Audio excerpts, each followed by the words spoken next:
Hello, Glenn here with Falcon Quest, Birds of Prey again. We're talking about falconry and pigeons. One of the misconceptions that's out there is the fact about how pigeons can home. We call them homing pigeons because pigeons have this ability to come back to a place that they are habituated to. Now, there are three schools of thought where this comes from. This comes from the scientific community.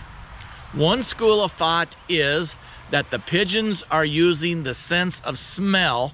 They have the ability to sense microscopic odors to bring them back to their loft. Number two is this.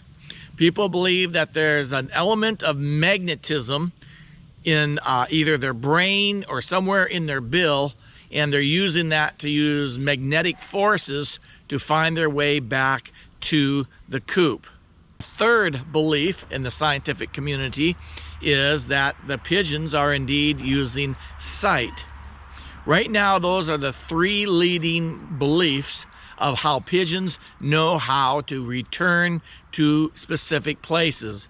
This same phenomenon is believed to be used for migrating birds, or north and south, or east and west, depending where you are in the world.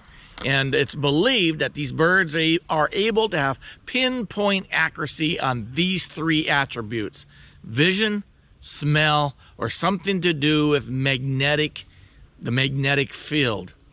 The truth of the matter is, nobody knows. We don't know how this takes place. The scientific community has not figured this one out.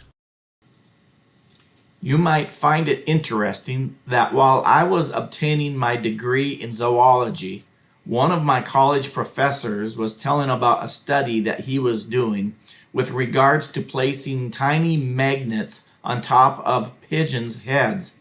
The birds that had magnets upon their heads were not able to return to the lofts. It was messing up some way the ability to home back to the loft. So he believed that magnetism has something to do with the way that they can navigate. Okay, with that being said, let me talk to you a little bit now about homing pigeons. How does it work? Well, for an example, if you had a pigeon coop and I have a pigeon coop, you just can't send your pigeons to me and I can't send my pigeons to you. It don't work that way. How it works is the pigeons come back to the place that they're used to. The place where they have shelter, the place where they have food and water, perhaps the place that they were hatched or the place that they have nested, that type of thing. So if I were to buy some pigeons from you, I would have to keep them locked up here in my coop for a minimum of 2 or 3 weeks if they're young birds. If they're older birds, I have to keep them locked up a month or longer, and even sometimes that don't work. The question is how far can pigeons home? There are some of the professionally bred racing pigeons that can find their way home between 500 and 700 miles. That's amazing, isn't it? The average grade pigeon, like what I have, I'm talking 25, maybe 50 miles. For those that are in pigeon clubs, racing, homer pigeon clubs, it's very often that they have 200-mile birds. Now, how they do this and how they compete, you can find this out online yourself. I am not a pigeon racer. Training these birds, the way that we train these birds, which I'm going to do today, is once the birds, now some of my birds were hatched right here in this little coop of mine. This is a little coop, mind you. It's not very large. I wouldn't put more than 10 birds in this coop for any length of time. What you do is you want the birds to get used to the surrounding area around the coop. Open the door, let them out, let them feed, let them forage, let them fly around a little bit. They come back in and eat. You shut the door at night. You do that a few times, let them get used to their surroundings. Then you place the birds into some kind of a carrying container, and you drive out maybe not even a quarter of a mile. You drive out for just a little ways, release the birds, let them fly home. Do that a couple times. Then you go to a quarter mile. Then you go to a half of a mile. Then a mile. Each time they get better and better at this. And then once they're out past a mile or two, you can take them a little further. 3 miles, 5 miles.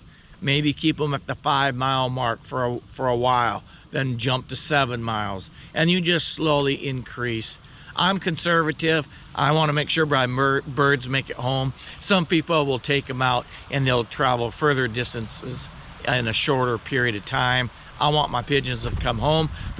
And that's basically the basics of training the birds to come back and find their coop. So I'm at my location. Big area, big parking lot, big open sky above me. So the pigeons can circle around up here, get their coordinates, get their bearings, and then they can start heading back to the loft. So I'm reaching inside here to get my birds. I'm only doing 5 right now. So I'll turn the first one loose. There it goes. There goes another one.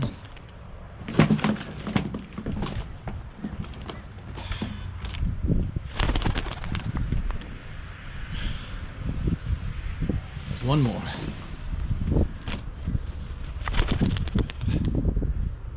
Okay, you'll see them start circling around. Wow, they're flying nice. Of course, I can't get them really good on here. If you look above that pole, they're flying right over that pole. They flew right over me. Now they're flying away from me, and that is the direction of home. Wow, they're already starting to home. They're gonna spin, they're gonna probably do another circle. So from where they are released, what they do is they start just doing larger and larger circles from their release site. And what they do then is once they get their bearings, they start heading in the direction of where the loft is. And if anything else, I mean, just the mystery on how they do this. Okay, they're coming around for another flyby. They're doing their circle. See if you can see them. Walking back here to the coop. See what we got going on here. Well, we ended up getting 3 of the 5 birds back. I'm not concerned. There's still some daylight left. They could still drop at any moment. I've had birds come back 1 or even 2 days after they've been released. I hope you enjoyed the video today about pigeons. I did my first video about pigeons and falconry. I've been around pigeons all of my life since I was a little child. I've had barn pigeons. I've had many different breeds of pigeons. And as long as I'm able to, if I have falconry birds, I'm also going to have pigeons as well. But the priority for me is always at the top, falconry. Thank you very much. Have a blessed day.